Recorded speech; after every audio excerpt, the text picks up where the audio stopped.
Hey up guys, so this vlog is going to be my race recap from Challenge Roth.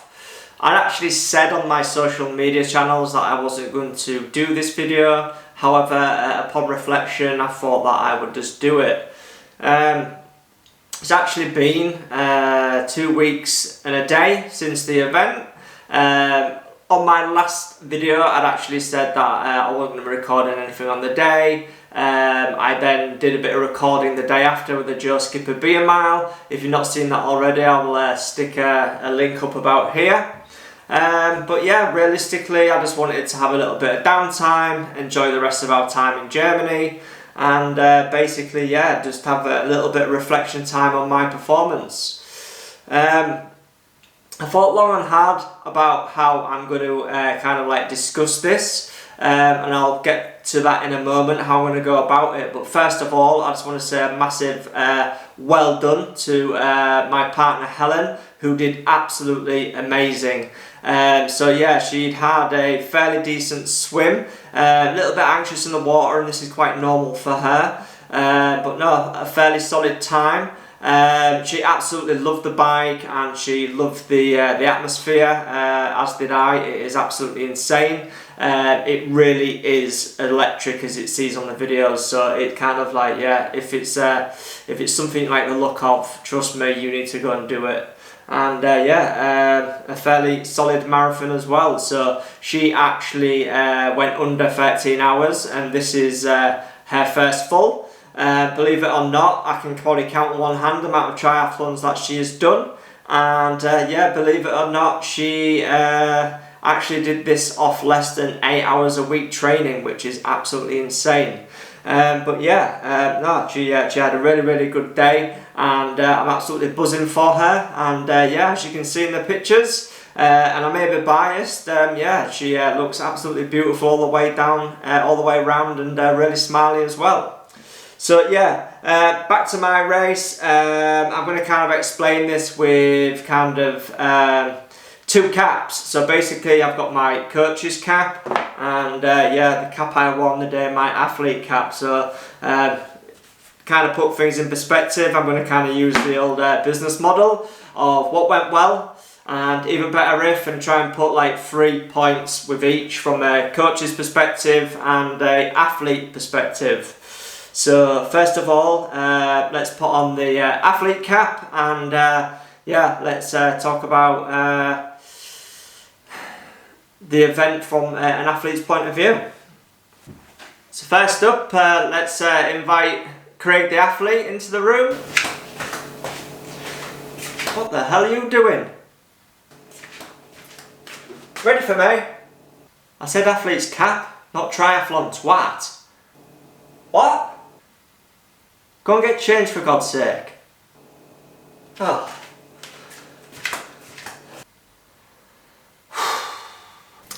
Right, so from an athlete's perspective, ultimately, am I happy with the overall performance of the event? In a nutshell, no, I'm not. Realistically, yeah, as an athlete, we always strive for perfection. We don't always get it, and yeah, there was certainly 1 or 2 things which happened on race day which cost me the performance that I wanted. So yeah, that's my even better if. I would have preferred a better time. So I'd actually done just over 10.5 hours. I didn't put it publicly, but with 1 or 2 of my friends and 1 or 2 of my athletes, I kind of predicted, based off all my training, that I should easily go under the 10-hour mark, especially on a course like Challenge Roth. So yeah, I will actually put in my prediction times about here, and I'll kind of talk you through the steps as to why I didn't get what I wanted. So first of all, I'd actually missed the swim start by 3 minutes, which is a total balls up. Was it my fault? Perhaps not.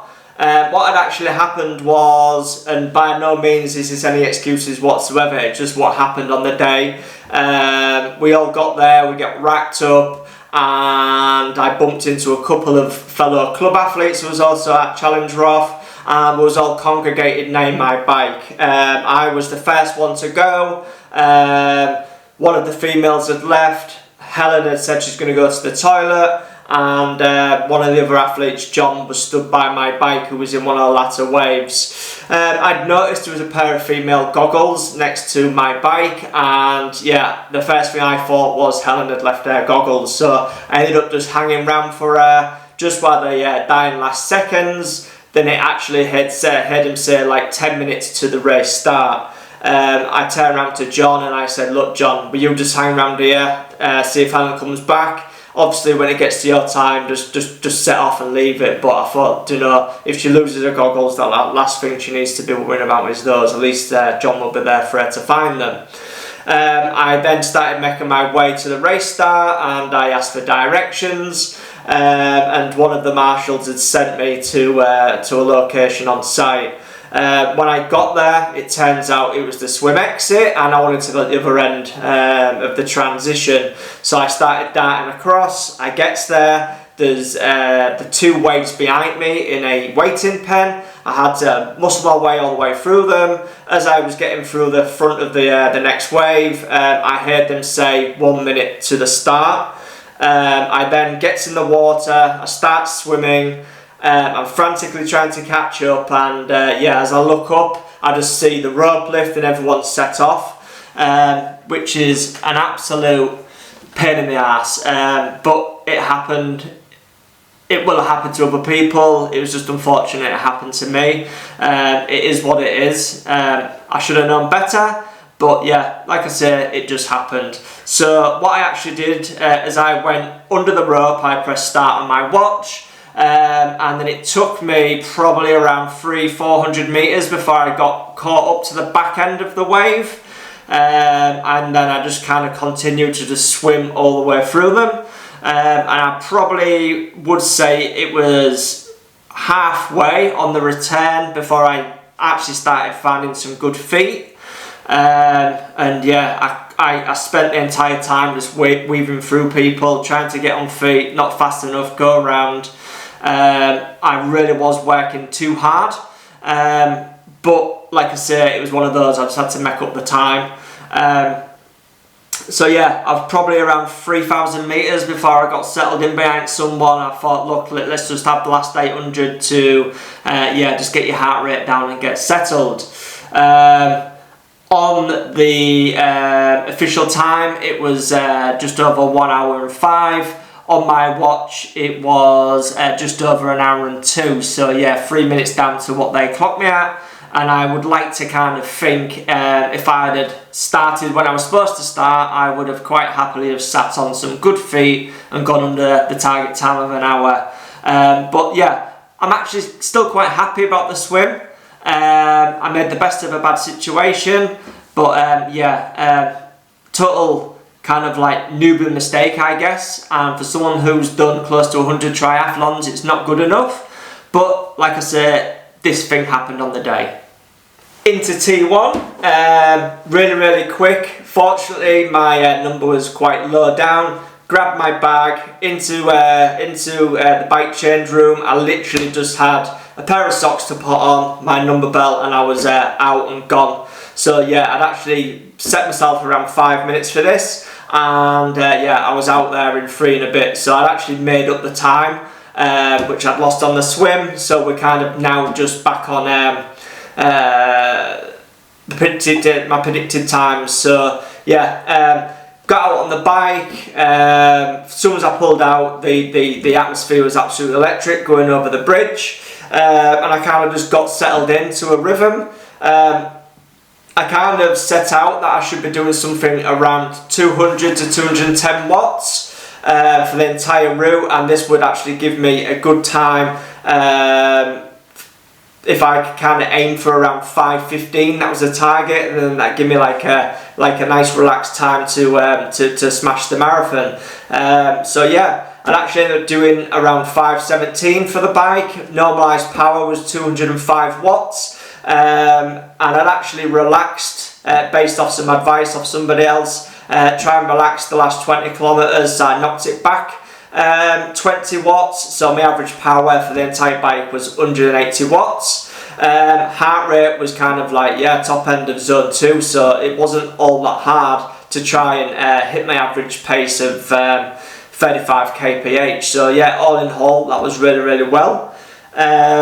Nutritionally, everything went really, really well. We'd absolutely nailed that on the day, so there was no complaints there. And then yeah, out onto the marathon. Again, going back to T2, that was very, very kind of speedy. I actually applied suntan lotion to all the pink bits. I even had the time to undo my tri-suit and actually do the top of my belly and my chest, thinking if I've got to open it up, at least I'm going to be protected with some suntan lotion. And again, that was still under the 5 minutes. So obviously my short course background coming back into play there. Then out onto the marathon and set off running, and so my target pace was no slower than 5 minutes per kph pace. So yeah, I've been doing it in training, no problem whatsoever. Actually, when I got off running, I was having to hold myself back, which is always a good sign. It kept flicking to like 4:45, 4:50s, and then you just kind of get into that rhythm. Yeah, and just kept on running, and everything was going according to plan. Nutritionally, I felt great. I then took out some more gels as I'd set off. The plan was to have 6 gels on the run, to then get me through at least the canal section, water at every aid station, and then basically survive on Coca-Cola as my gut started to generally plays up like it does on the back end of having gels all day, palate fatigue, etc. Everything was going according to plan. You then get onto the canal section, and yeah, it's just fully exposed sun. No tree lines near you, a little bit of a tree line to start with, but then it opens up and the sun is directly above you, beaming down, and also the sun is reflecting off the canal, and it just got really, really hot all of a sudden. Now, people who know me and train with me will know that I'm a bit of a freak in the sense that I don't sweat during exercise. I sweat when I finish exercising, which is really, really weird. And up until now, to be honest, I've only ever had one problem in the past, and that was Chicago World Championships, where it was 95 degrees humidity, and I absolutely buried myself to the point where, yeah, I actually had to visit the medical tent at the end just to kind of like make sure I was okay. But the difference is that is a sprint triathlon, and you're only burying yourself for an hour, whereas this would have been, yeah, under 10 hours, so a bit different. And obviously knowing what I knew in the past, and we all famously know what happened to Johnny Brownlee in Mexico, it was a wise decision to kind of like, yeah, just play things a little bit safely. So what actually happened as I then approached the 6 kilometre mark, I started feeling a bit queasy, and I actually had a bit of a wobble, like the sense where like I felt like I was about to flake out. I looked at my heart rate and it had gone from mid 150, 55, something like that, and it had dropped down to like 128. So when I work with athletes doing acclimatization, where I take them in the yoga studio with a bike, with a hot yoga studio, I've had it where 2 athletes have nearly fainted on me in the past, and what we're looking out for is a dropped heart rate, because if heart rate's dropping, that means blood pressure's dropping, that means basically your body's going to knock yourself out just to protect yourself. So yeah, I decided to walk through that aid station, douse myself in water, get some ice, and then I thought I'd then set off running again. I literally got like another 1.5k in and kind of felt similar. So I was then looking at the heart rate, it just wasn't going over the 135 mark. I think the highest I could actually get it was 138, and no matter how hard I tried pushing, I mean I was actually going to like 4:15 pace, which I shouldn't have been doing, but I did it just to kind of test the system, and yeah, my heart rate just would not go up. And it was at that point I then decided, look, just finish the event. So it was a case of running 2 kilometres, walking an aid station, running 2 kilometres, walking an aid station, and it was literally plan A was out the window and plan B then came in just to finish. So yeah, there are a couple of negatives from the event, but I now want to kind of like, yeah, don't let it ruin the day, and basically talk about the good points of the day. I was really happy with my swim. I was really happy with my bike. There was a couple of bits where you couldn't get in the aero position too much, especially on the second lap. But the first lap, yeah, really aero, really comfortable. So I was happy with my bike fit. I was happy with my bike fitness. Second lap, you had to be a bit more aware. You had to get your head up a little bit as you was working your way through the other waves. Ironically, the pictures that I do have are with my head up, but yeah, gonna be, wasn't it? So yeah, it was bound to happen. But yeah, overall, really happy with that. Really happy with my nutrition plan. I felt nutritionally strong all day. I didn't feel as though I was anywhere near this bonk, which people do experience. And I felt great from an energy point of view. Physically, my body felt strong. My joints felt great. My muscles felt great. I do have a tendency to get tight hips over long runs, especially off the bike. They felt great. So the only thing that let me down on the day was this heat problem. So yeah, we are now looking into it. So hopefully, moving forward, if I ever go back to an event where there's some problems like this, and it's not like a heat preparation problem, because I did actually heat prep leading into it. It's just me. I don't sweat while I exercise. It's freakish. So yeah, if anyone has an answer, stick it in the comments box. That'd be really useful. But I do have my nutritionist and a sports scientist and a sports doctor also looking into it. So hopefully we'll get an answer in the future. So yeah, another fantastic point is the event is absolutely insane. It really is as good as it looks on the TV. The crowds, it is literally like a carnival. It's like, as you're going up Stollerberg Hill, they are literally 20 to 50 people deep either side of you. It is deafening, and you cannot do anything but smile all the way up it.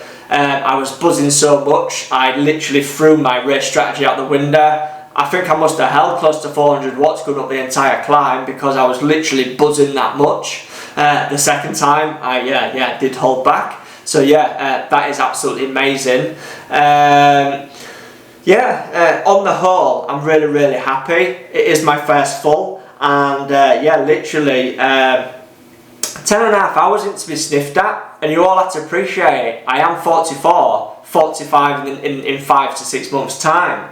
So it isn't a time to be sniffed at whatsoever. So on the whole, kind of happy but not happy. Ever the athlete, if that makes sense. So yeah, other than that, I think it's me done talking as the athlete, and it's time to hand over to the coaching brain in this scenario. So yeah, here's Coach Craig. Right, so I've switched caps, and yeah, I basically want to put two perspectives on this.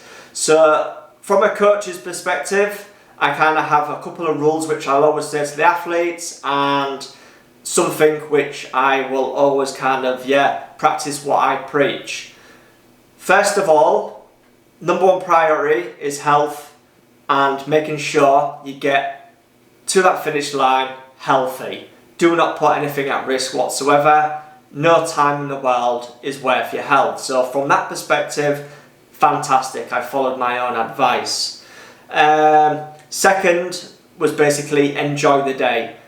That is something which we said was our number one priority, was to enjoy Challenge Roth for all it is, and we did that 100%. We absolutely loved the area, we loved the race, we loved the camaraderie, we loved meeting the athletes. I loved spending a bit of time with Joe Skipper at the BMR. It was absolutely amazing. So from that perspective, yeah, it was fantastic.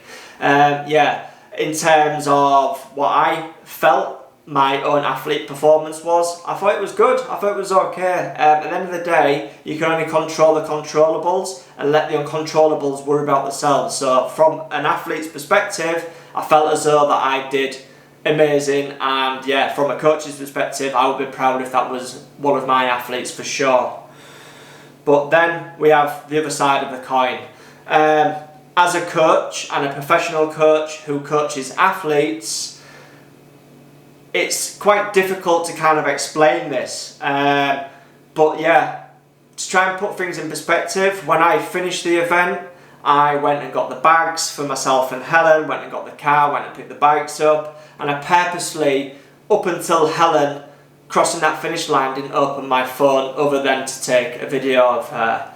I got the video of her, I went to congratulate her, went and told her the plan, and then loads of messages popped up. There was loads and loads of congratulations, which was great. But then there was now 7 messages from different people asking me what went wrong. Now, this is okay, I'm okay with this. These messages of people I know, they are not negative people, they're not generally arseholes. I mean, they are generally good friends, but they also know the high expectations I set myself, but then the high expectations that they expect from me as an athlete and me as a professional triathlon coach. Now, they expected me to also go in under 10 hours despite me not actually putting that publicly or telling them. One of the messages was from a person I did tell, but it was then followed by, well, actually, it was really good about this, and I know you'll be disappointed, and I know that you'll build from it in the future, which, yes, I will do, yeah, right. But yeah, this is the reality of being a professional coach, is that people just expect you to do amazing. And some of you will agree that 10.5 hours is amazing, but some of you are also going to agree, actually, no, you should have done far better. You should have been close to 9.5 hours, 9:45, especially when so many people did that. So yeah, it's quite conflicting. So yeah, I know I'm harsh on myself, and that's what strives us to be good athletes, right? But yeah, on the whole, a great event, and yeah, I am going to be doing another full distance event, and yeah, it's something I want to explore a little bit more. I'm not quite ready to go back to short course triathlon, not until I'm maybe a little bit older. So yeah, I've got Ironman Wales in 8 weeks time, close to 7 weeks time, and I'm going to take all of my learnings and put that into the training moving forwards. But there's one thing I know that I got absolutely bang on: the nutrition, the training, because physically I was strong, and there is one thing for sure, it certainly ain't going to be 30, 31 degrees with God knows what humidity in Wales. Well, I like to think it isn't. So yeah, I know it's a little bit long and drawn out, but yeah, I just wanted to put these words in perspective and kind of like, yeah, hope you understand where I'm coming from both an athlete and a coach. But yeah, other than that, thanks for watching. I know it's just me dribbling on a little bit, and I hope the pictures that are stuck in there made it a little bit more interactive. But yeah, I will be recording my journey leading up to Ironman Wales, and yeah, I will be putting a lot more coaching videos out there and why I'm doing certain events, certain sessions, and hope you enjoy that side of it. But yeah, thanks for watching. Please like and subscribe, because this is what's going to help me build my channel. And yeah, and what will happen is if I ever get monetized with YouTube, all the money that I earn, I will be then investing back into it to get better equipment, get some drones, get some better microphones, etc, etc, and hopefully it'll help improve these videos. So thanks for watching, and see you next time.